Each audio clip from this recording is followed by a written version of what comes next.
तो सभी भक्तों को मेरा सादर नमस्कार। कार्तिक मास अध्याय 22। जय जय तुलसी मैया, जय जय श्री हरि।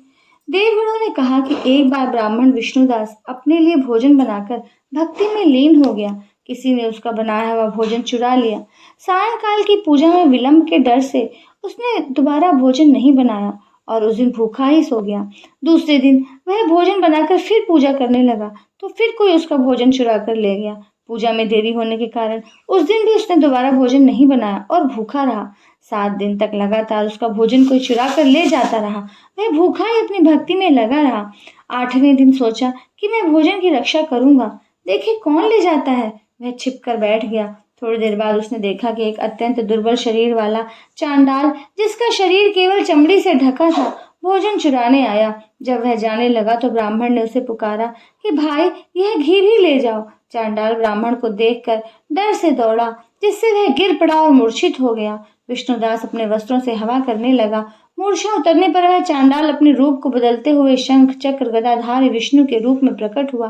ब्राह्मण उन्हें प्रणाम करने के लिए जैसे ही उतावला हुआ, त्यों ही वहां संपूर्ण देव, गंधर्व और अप्सराएं आ गई। नृत्य रूप संगीत होने लगा।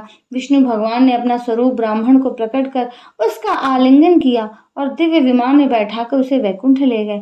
दिव्य विमान में ब्राह्मण को विष्णु के साथ जाते हुए चोर राजा ने भी देखा। उसने अपने गुरु आचार्य मुद्गल को कहा कि मैंने जो यज्ञादि किए हैं वे सब व्यर्थ हुए। जितनी दान दक्षिणा मैंने ब्राह्मण को दी वह असफल हुई। मुझे विष्णु भगवान के दर्शन नहीं हुए। विष्णुदास ब्राह्मण ने केवल श्रद्धा से भक्ति की और उसके प्रभाव से विष्णु भगवान ने आकर उसको दर्शन दिए। इसलिए भक्ति ही सर्वोपरि है। मुझे विष्णु भगवान के दर्शन के लिए राजकाज त्याग कर भक्ति करनी चाहिए।